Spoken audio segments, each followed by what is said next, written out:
Hey peeps, it's your girl Nurse Gina with Let's Talk About It. And today we're going to be talking about the Tiger King. This is the Tiger King roast. And we're on just a couple of minutes early to give people time to come on in here. And when you get in here, press that share button. Press that share button. I'm not an expert on Netflix. I'm just a person that is a fan of the Netflix series, The Tiger King. And none of my guests are experts either. So I just want to go on and let everyone know that. Okay, I'm going to go ahead and bring Eric on. He's from Georgia. Hey, Gina, what's going on? Hey, Eric. Thank you for joining me. Hopefully we'll get some other people in here, but this is good for a rough run. Being my first time. So the Tiger King. I'm going to save my comments for last. Okay. Of how I felt about it, or as we have our conversation, we'll jump back and forth. But I wanted to start off by asking you, what was the intrigue? Why did you start watching it? Did you hear about it? Why did you start watching it? And what was the intrigue? And how long did it take you to get into watching the Tiger King? Well, like a lot of things on Netflix, you see the thumbnail, and it kind of plays a short, like a trailer for it initially. So I had seen it. Just like a lot of things, you see it and you're like, oh, okay, whatever. And then the buzz started. I think I got in on the buzz early, and it was just like, okay, let's give it a try. At home. I wouldn't say I wouldn't do anything anyway, but I mean, like, pretty much not anything.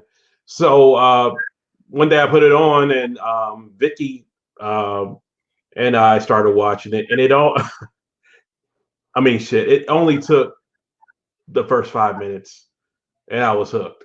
I mean, as far as whether I was going to watch it or not. And it was on and cracking at that point. It is a very intriguing story. Very intriguing. It took me about 5 minutes too. I think when he, came on and described himself, I was sitting on the couch and I put something on, I'm doing something else. And when he described himself, I set up and leaned forward. I just really leaned forward and went in because I'm like, what in the hell is this about? So absolutely, that's what intrigued me also. Let me get my glasses on here so I could talk about. The series focuses on this guy, Joe Exotic, his zoo, and a lot of other different characters involved in this these relationships that were in this particular show, the Tiger King. And there was 3 particular ones: Carol Baskin, Joe Exotic, and it was this other guy. It'll come to me in a minute. Doc Van Antle. Yes. And so, what is happening there? What is that dynamic about? How did that intrigue you? And what did you think about that when you first start seeing that dynamic? It was, because this is a world that a lot of people don't know about, me included. It just is like I don't get with the exotic animal things. They've never, it's never been intriguing to me. And it was just like you're seeing about you're watching and getting insight into a world that I think a lot of people aren't privy to. And are you talking about like maybe the exotic animals having because my first thing was, here's this guy that basically is like a hillbilly, like a backwards hillbilly, and he owns two, Yeah, different people. It was like, when you saw Doc Antle's zoo, I guess, for lack of a better term, in Myrtle Beach, South Carolina, and then you compare and contrast it to Joe Exotics in Oklahoma, it was like Joe was like your redneck cousin that it's got a shitty trailer in the middle of bumfuck Egypt somewhere, and you know, it was just like wow, you know. But really, Joe, you know, I guess Joe had as many or as yeah, I guess as many tigers at least. I don't know. It was interesting. It was an interesting dynamic to see that. Right. So Joe, you know, I want to talk about his character real quick because I know he's Okay. like the most popular. Oh Let's yeah, talk he's about like it's like yeah. psychologically. What was happening? What was all of this about him wanting to do this reality TV show, and what was he seeking? I think he thought it was going to be good for the zoo. I think he thought it was going to be good for him, and you know, I don't know. You know, it's kind of hard to peel that onion because that's an onion with a whole lot of fucking layers. Like when the camera was rolling, but you know, being a different person almost. Say that again. I'm sorry. When the camera started rolling, he started being like a different person. He started being like this dictatorship and you fired. And if you remember that, when the guy behind the scenes was saying that, he goes, my God.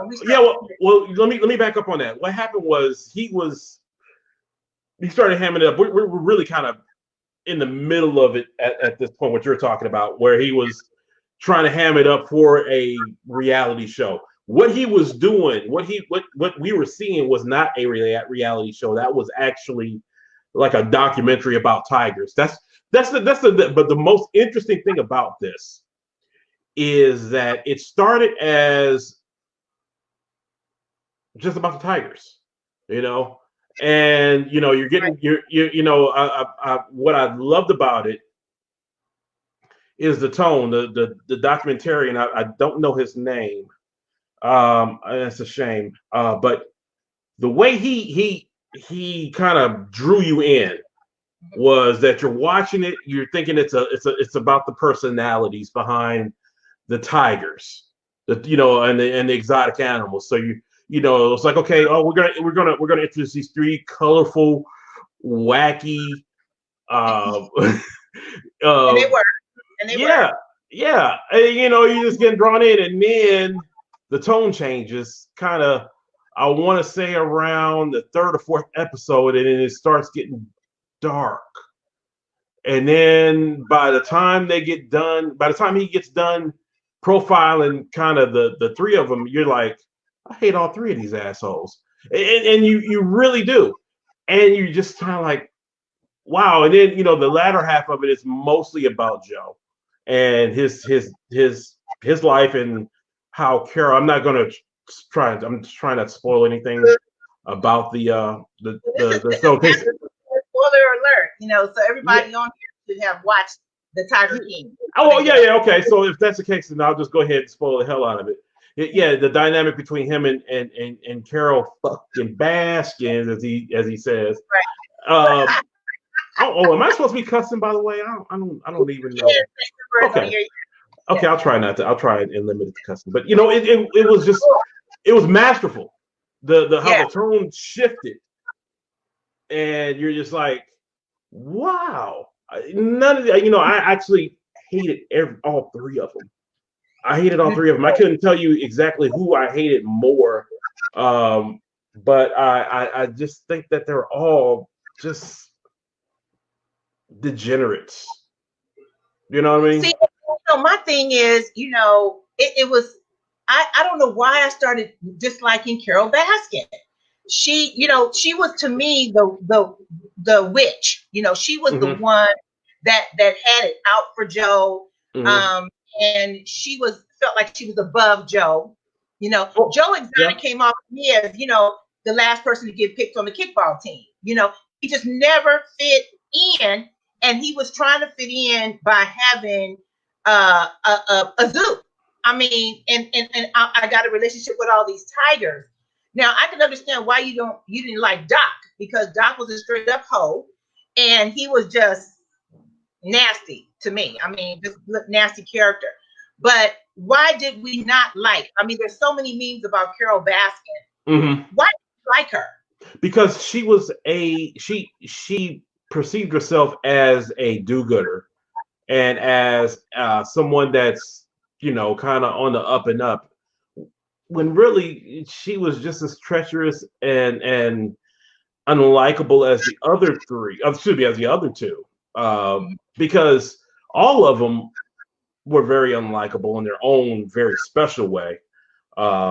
Like I said, to me, they were all equally just degenerates. But she had this. She had the notion that, oh, hey, cool kid. You know, no, she was.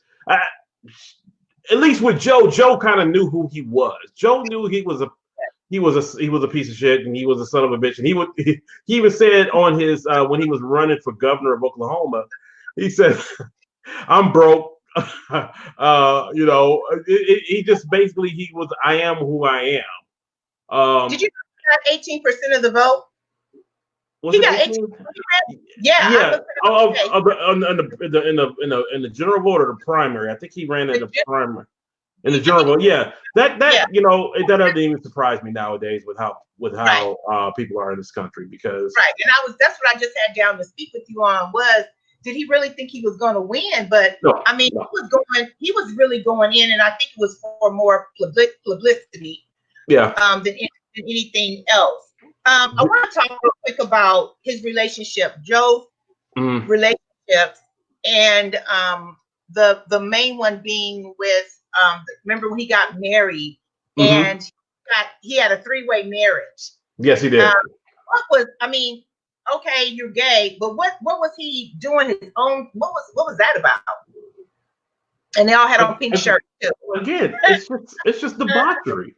It was just straight up debauchery. There's no it's no explanation for it. He was just he was a gay, dare I say conservative? I guess I'm gonna just say gay, conservative, gun-toting, exotic animal, polygamous.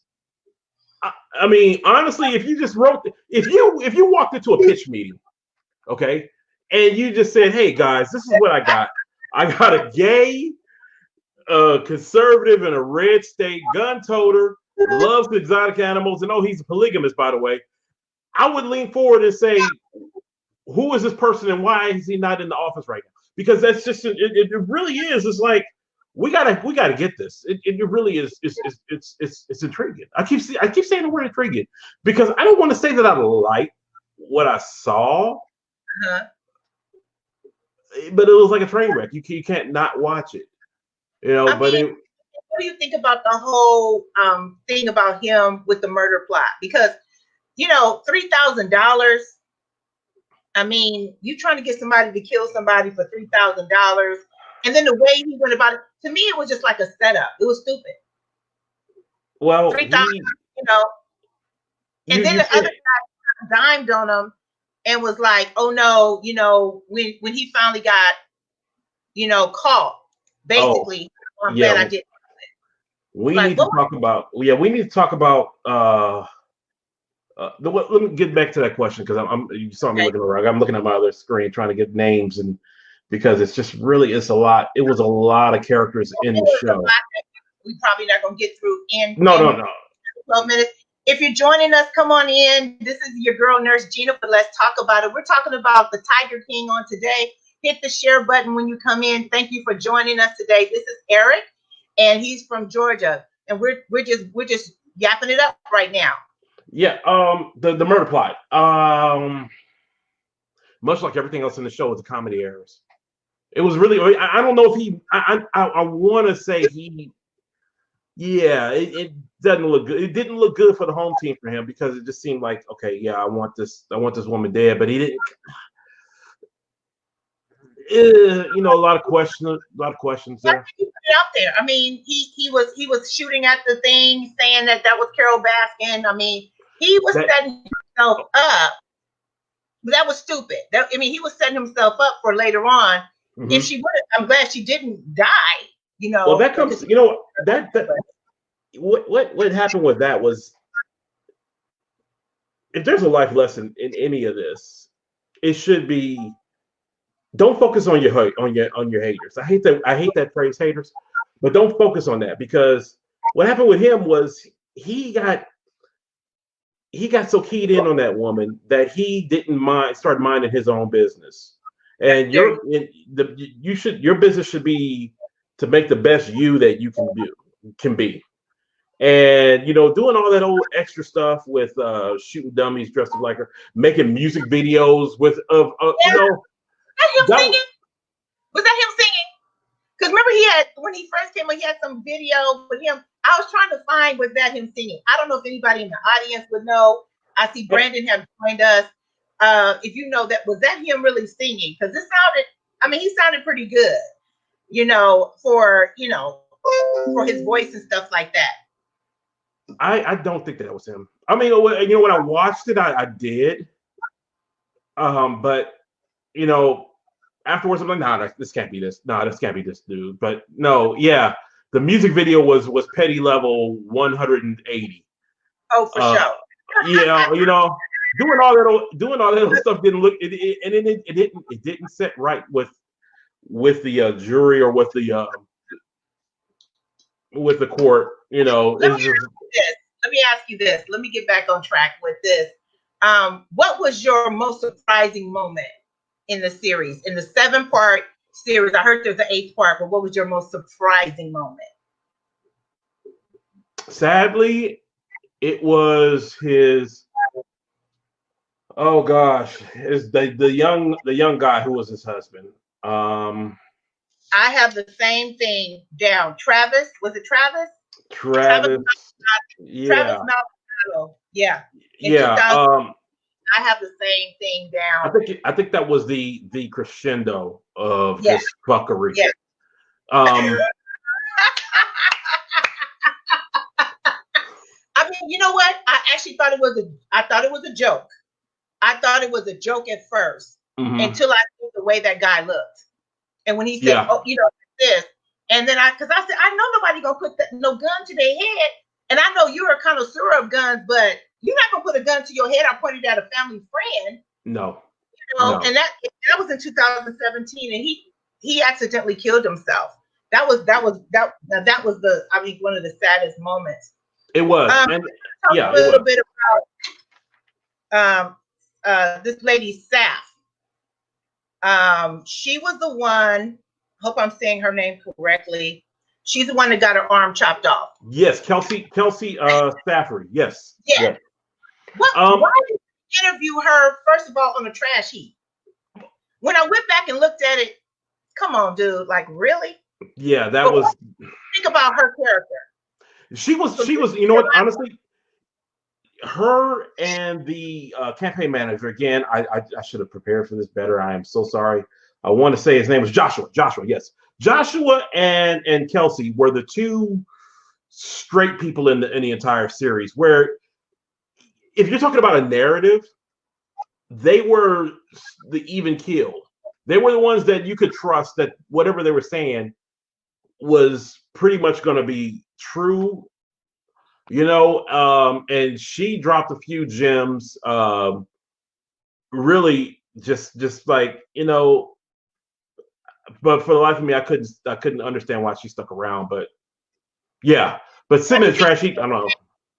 She was in the hospital literally for 7 days. Mm-hmm. After she put her arm into the lion's den, and says that when the lion was trying to attack her and rip her arm off, she pulled back and it was scraped on the wires. So it wasn't like really the lion.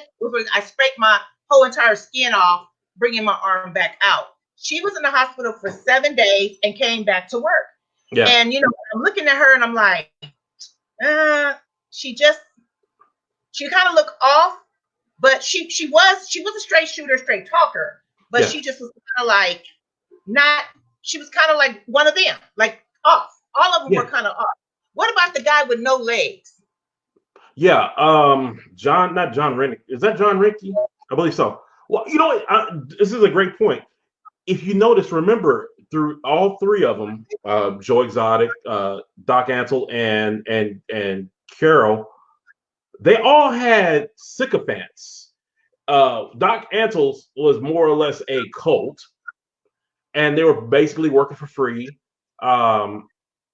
Carol's volunteers were working for free, all ridiculous hours, and Joe Exotic's people were. I think they were getting room and board, and part of the board was eating expired Walmart meat. But if you notice, all three of them had people. They were, I mean, it was almost like they were brainwashing these people, or these people were just enthralled with the animals so much that they would do any and everything, you know, and she was part of that, you know, and she was like, I have to get back to work. I really tripped off them getting that Walmart animal meat and all those. That was nasty. And then at the end, when everything was going downhill, when they weren't getting anything, and they still stuck around. Yeah. So I agree with you about the cult mentality for sure. Yes. I mean, that was really crazy. I want to go back and talk about a little bit about Doc. Mm-hmm. And you know, I don't know what he had going on, but if you remember the girl that said she don't remember getting the implants. Did she say that she didn't remember? Yeah, it was a girl that, you know, I don't remember. I guess he was just telling them what to do, when to do it. You know, they knew about each other. They knew about the different women and da da da da.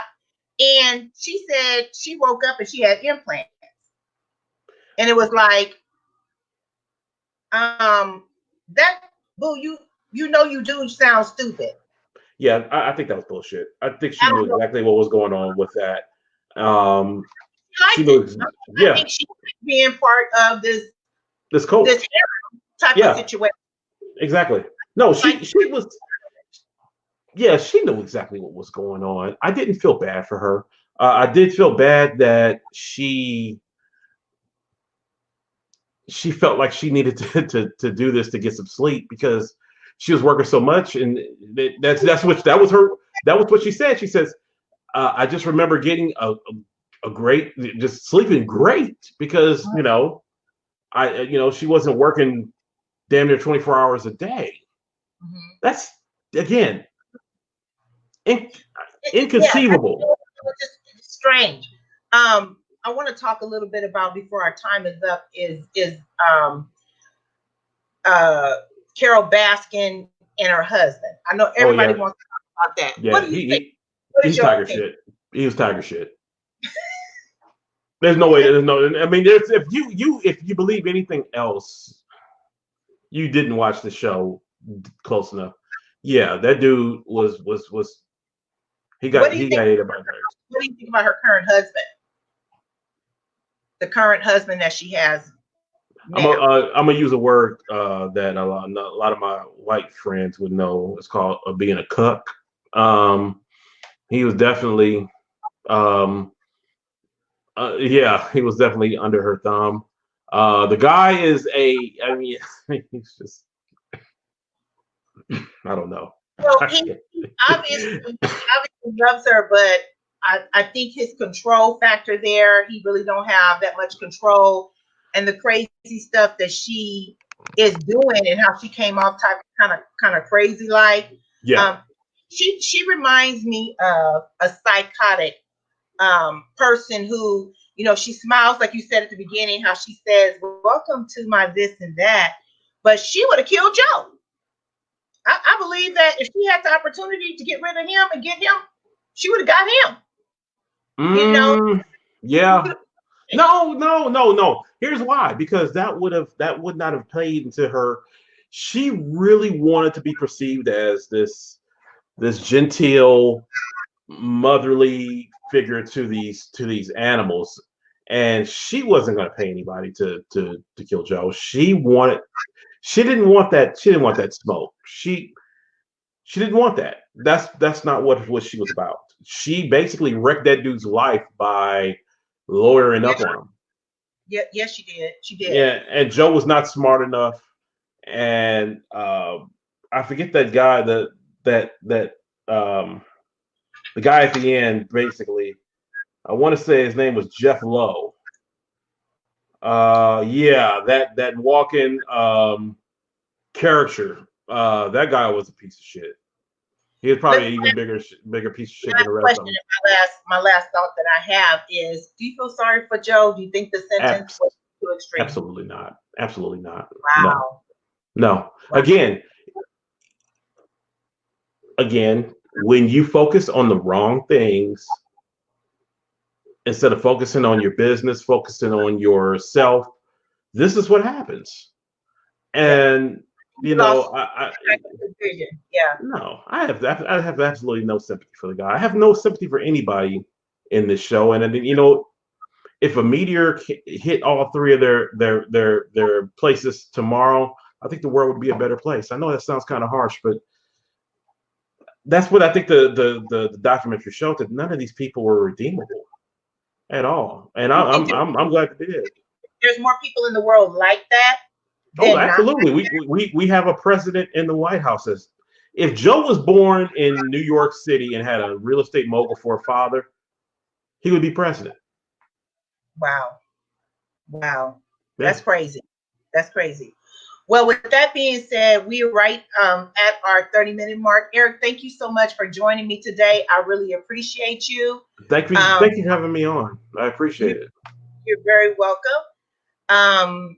You guys, thank you so much for joining me. The ones that did come in, and make sure you come back. If you do see this video on a rerun, go ahead and put a number 2 in the comment section and push that share button, and make sure somebody else can get a laugh off of this today. This is your girl, Regina from Let's Talk About It. Thank you so much for joining me, and I'll see you guys next time. Bye-bye.